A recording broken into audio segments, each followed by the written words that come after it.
Hey buddy, it's Peter, and this is the 2025 Yamaha Tracer 9. Now this one happens to have the automated manual transmission. In this particular review, what I'm going to try to do, because I think every other review of this bike with the automatic is going to focus mostly on the automatic, what I'm going to do is show you a whole bunch of stuff that the other videos aren't showing you, and I'm going to leave the automatic transmission to the side because I think it deserves its own video. So if you want to see an automatic transmission video just on what that is, how it works, all that kind of stuff, make sure you let me know in the comment section. And do me a favor, hit a like, leave a like, hit the subscribe button.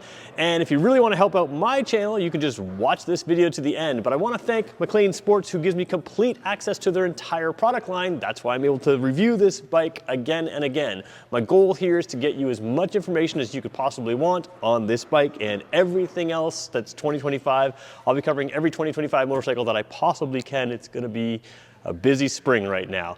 All right, so let's get going with what this bike is and what it's not, and we'll do that right now. So what is the Yamaha Tracer 9? Well, this thing is a little different in North America than some other markets. We don't get the top possible spec, but we do get a whole bunch of technology in this, but we also get a lower price. So this is a sport touring bike, and a lot of reviewers don't put their biases up front. I'm gonna put my bias up front.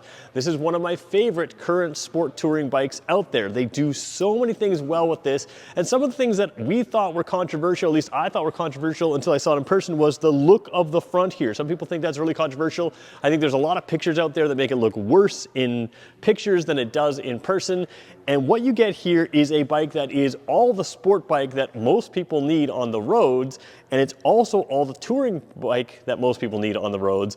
And it's got a number of features in this 2025 model that just have been tweaked enough to make it really good at everything you want to do. And to me, a versatile bike is a great bike, and this bike screams versatility. And like I said, it also looks pretty good. We're going to talk about some of those differences. The fact that this has an automatic transmission does make it competitive with other brands out there that are bringing automatics, dual clutches, and other types of things to the segment. However, again, as a motorcycle, forgetting the transmission, forgetting that it's available with an automatic transmission, this thing is really, really good. So let's start with what you've got, why I think it's good. We'll move through from there. So this is where I become very redundant. If you've seen all my videos before, I always like to look at the front wheel of a motorcycle because it tells you the manufacturer's intent of the vehicle. And you can see a lot going on here.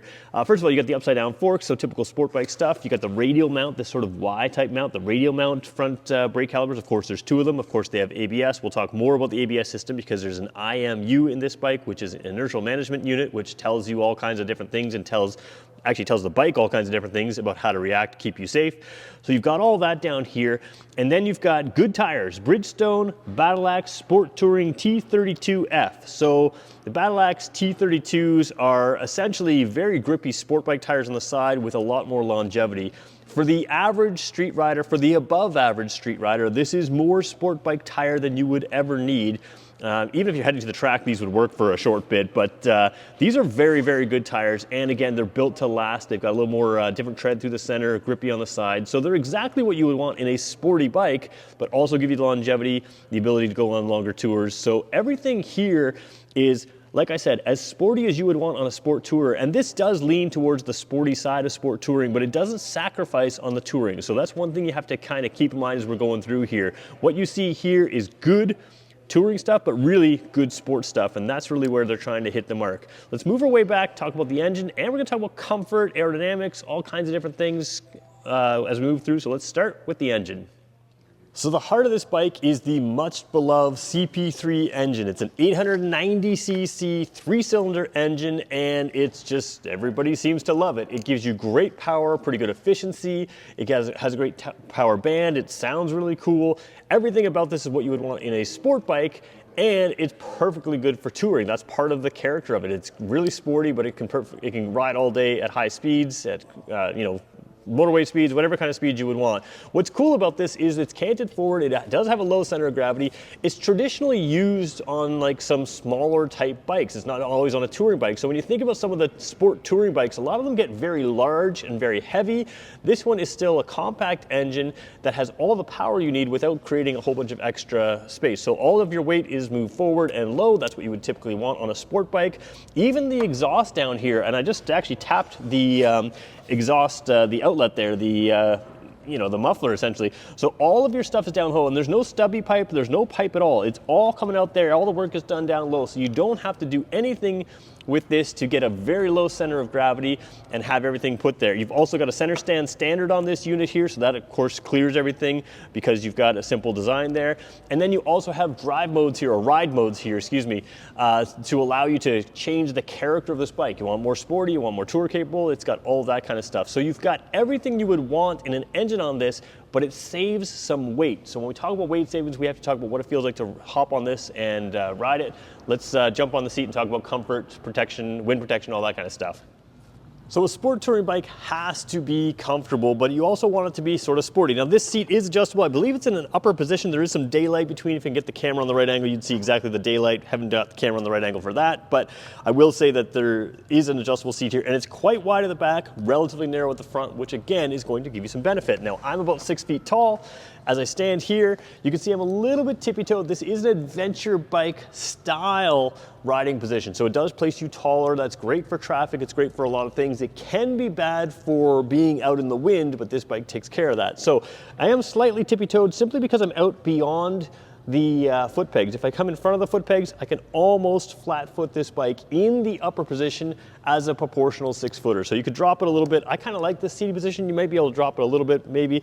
The other thing that's nice about this is it doesn't put you in a really tight angle here. It still puts your feet back, which is familiar for me. I feel like this is more of an athletic stance when you're on this, like the same way you would be if you were playing sports and basketball, guarding someone.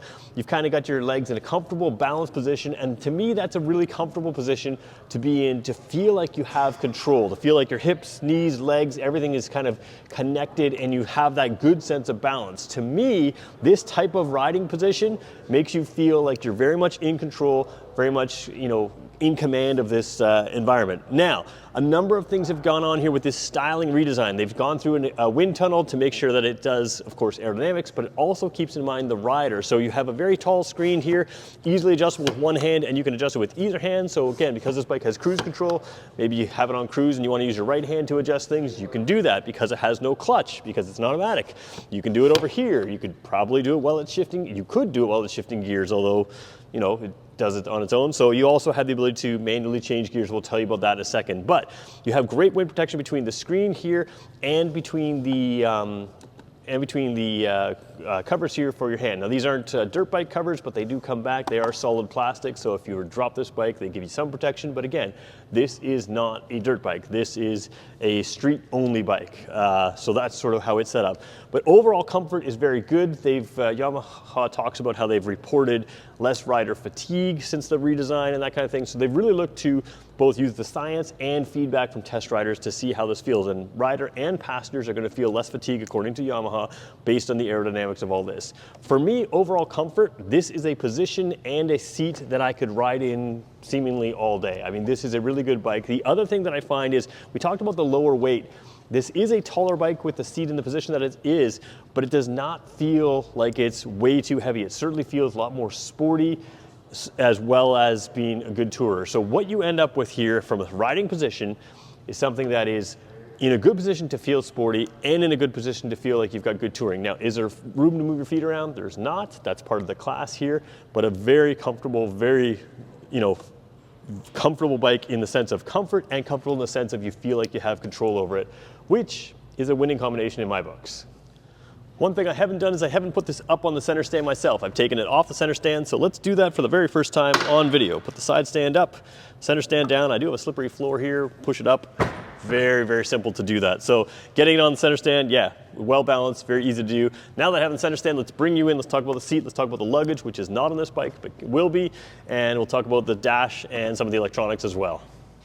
So taking a look at the seat, everything you would want on a sport tour. Like I said, it's got a good cushy seat. Now it is firm, but I feel like this is the type of firm that is good for a long-term comfort. Sometimes they're really cushy and then they end up being like not great on long-term comfort, but I can just tell you by the shape and the feel of the foam in this, I can usually tell the difference between firm cheap foam and firm comfort foam. And this, the the vinyl covering here doesn't quite suction up to the padding. You have to sort of sit on that, but once you get to that padding, it's got enough cush in there. I think it's going to be fine. Passenger, same type of thing. The vinyl obviously touches that one. Now, one thing this bike doesn't have as equipped is a rear rack. Obviously, those are options. The other thing it doesn't have on it right now is the side bags, which are fairly deep bags. We could talk about that again in a later video, especially when we do the transmission video. We'll just touch on some of those things.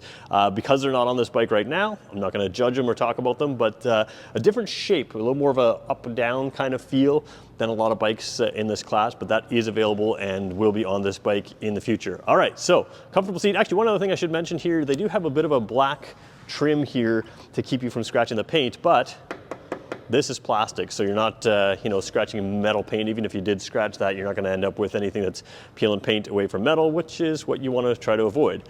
All right, let's talk about the dash and the controls right now. All right, I'm starting fully wide angle. Just want to show you the handlebar in here. You have a lot of places to mount things, very tall risers here to get you to this handlebar position. And then of course they come up even further again. The wide angle doesn't show that perfectly, but I just kind of wanted to show you a little bit. Then I wanted to show you in here, just below the dash, you do have a USB-C port, a little hard to see on camera, but nice location there.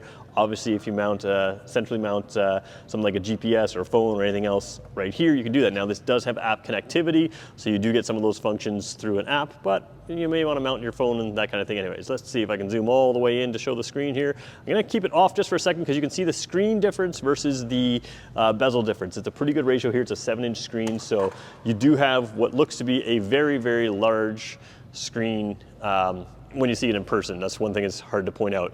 All right, so what you have here is, we showed you the MT-07 recently, and that had some updated dash. This has a lot of the similar type of functions. So you can see over here, you've got odometer, trip 1, trip 2. Those can be customized for a variety of things. And then right over here, you've got your trip time. We can cycle through those kinds of things. So what you can do is anything that you can put in one of these, you can put in all of these. So I could have the odometer, but you can cycle through all that kind of stuff on this side.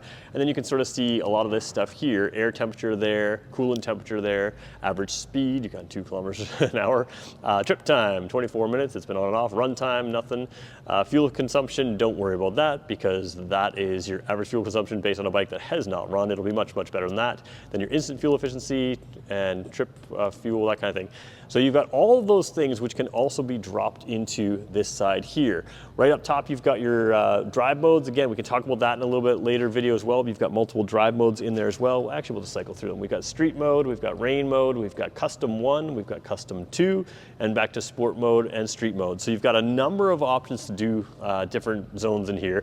Now you can see the red line here runs up to 10,500 RPM. You've got fuel gauge on this side, you've got a temperature gauge on this side, but there's this little MT right beside the gear, which is neutral. That MT is sort of the manual transmission. There's a trigger and thumb, I'm going to show you that in a second, to allow you to shift gears on this bike manually. So you can basically clutchless shift with a trigger and thumb switch, so you still have full control. And I think this is going to work very well, but like I said, there's enough content about this automatic transmission that I think it's best I save that for a second video and talk just about that. Let's take a look at some of the controls that control this dash right now. So if you've recently seen my MT-07 video, you've seen basically everything here before. What you're adding is the cruise control on top, and you've still got the cruise control is actually between your headlight switch. So the headlight switch is the exact same. You can turn your high beams and low beams on by tapping that up and down just a little tiny bit. There is that little minus button down here by my thumb. I'm going to show you that switch a little bit later. There's a plus and a minus. You can hear it trying to switch gears as I've got the bike off and in neutral there. And then everything else is pretty simple. So these are not buttons on the outside, but this is a joystick that can go every way. I'm going to turn the bike off so I don't change everything around.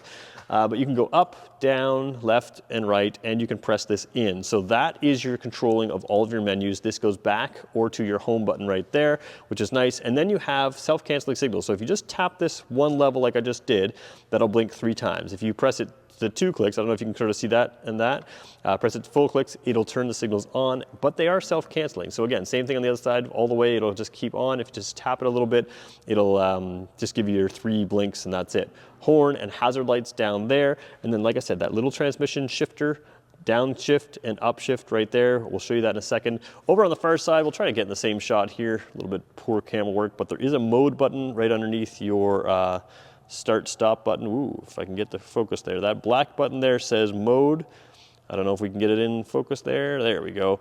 It is, again, throttle's just like a regular bike. There's a brake lever over there. There's no clutch lever, but the mode button switches those ride modes that we talked about. So let's just quickly try to show you the transmission buttons here, and then we'll move on from there. So back here on the clutch side of the bike, which of course has no clutch, you have your upshift there and your downshift here. So hopefully you can see with my fingers there, the upshift here, the downshift there. I'm just looking through the camera there. So when you have your handle on a regular handlebar, you're not touching them, but they're very easy to reach from that clutch side handlebar, which has of course no clutch. So now that the bike's off, we can show you that they do move in tandem. It's the same button each way. So in theory, you could pull this with your finger. In other words, I could do this to go up gear and that to go, or this to go down a gear and that to go up, but you can also use your thumb. And I guess in theory you could pull it with your thumb, but that's not gonna happen. So you can use this to go downshift, to upshift, and also your thumb to use the downshift. So kind of a good design, I think. The fact that you can use your finger both ways is good. I don't think you're gonna accidentally hit it. If that's what it looks like on camera, it's just not likely to happen. So interesting system there. And then while we're here, we'll just go fully wide angle, try to get down to, we're gonna have to move the camera a little bit. The foot peg down there, we're gonna go zoom it all the way in. You can see, if I can focus again, come on camera, there we go. No clutch pedal there. So no no gear shift lever there. So no gear shift at all. And again, still have a manual transmission option, but no gear shift with your foot and no clutch lever with your hand. So I want to show you the front of this bike just for a second here. We'll get the daytime running lights turned on for just a split second here. You do have your typical Yamaha stuff. They've got the LED signal lights, which are actually not the signal bulbs here. These are traditional daytime running lights. The signal bulb, whoops, wrong button. Sorry about that, guys. You've got your signal lights on the outside of your daytime running lights there. Other daytime running lights right here, and then you've got headlights and cornering lights. I will say that I put this camera angle at a higher angle because that's how I see it, and I will tell you that the squareness and width of this looks much better in person than it typically does on camera because you tend to be looking down at it. Most camera angles are kind of looking at it and up at it. So although it looks very square, it still feels very traditional bike. And I actually quite like the look in person. It doesn't look as blocky as I think some are going to complain about in pictures. It looks fine in person. In fact, it looks great in person. Other couple things you're going to notice: the tall windshield, a little bit of extra wind protection down low. This has a flare out at the side here. So all these things are going to aim to keep your whole body out of the wind and nice and comfortable on longer tours, which is a really smart just design. It's still a narrow bike, but it does a good job of giving you all the protection you would need on a narrower bike, which again, very well done. So leaving the bike up on its center stand, it looks quite tall. Of course, there's a couple reasons for that. The suspension is all the way out and the wheel is off the ground. What you have here is a number of things you can't see as well. We talked about those drive modes, the custom ride modes. It has a lot of electronics on this bike, including the electronic throttle, the electronic shifting capability. It also has that IMU. Now, IMUs are great because they work with your ABS, they can work with your traction control, and all kinds of things. They can sense if the rear wheel is sliding in any which way, oftentimes before the rider can perceive it. They can sense if the front wheel is coming up. They can sense if the rear wheel is slipping, and if it's moving while it's slipping. They can sense every which way this bike is going to slide, whether it's up, down, if the front wheel's kind of giving out, all those kinds of things. And what it does is it works to react very quickly using traction control, ABS, and other systems to very quickly react and keep you safe. That is kind of becoming standard in this class, but remember, this bike has dropped in price and it's not necessarily standard at this price range. So when you consider that this bike competes with bikes that are much more expensive here in North America, you end up with a bike that gives you everything you would want for much less money. And like I said, the smaller, lighter feel of this, I think is going to turn some people off of it because they don't feel like it gives that protection, but it absolutely does. And it gives you a lighter, more maneuverable bike that is more sporty. So you end up here with a bike that gives you everything you would want in a sport tourer. A comfortable enough seat for a second passenger, a great seat for a single passenger.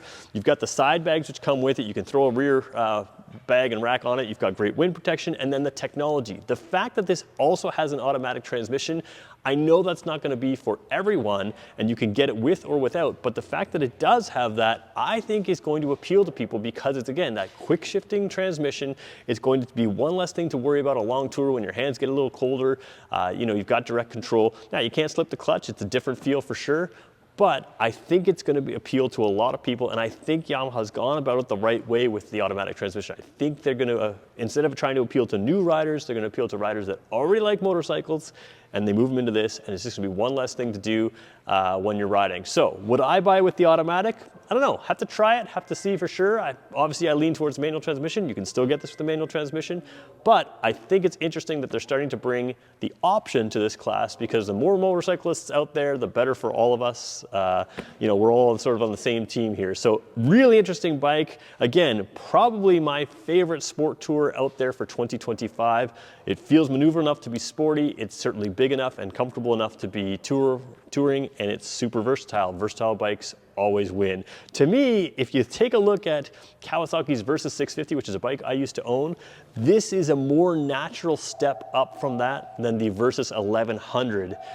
This gives you everything you would want as far as technology and more power without stepping up to a much, much bigger bike that loses some of that sporty character. This thing is not that much more expensive than a Versys 650 either when you start looking at it, especially with the manual transmission and what you get with it. So I think this should be a huge hit here in North America. It's definitely something that's on my radar. So there you go. There is my first review of the Yamaha Tracer 9. We're gonna come back to this bike again and again. So like I said, we're gonna talk about that automatic transmission. We're gonna do a further dive into the dash. Lots of stuff to talk about on this bike. Let me know what you wanna know about this bike in the future, and I'll try to get that out for you in future videos. Thanks everybody for watching this far.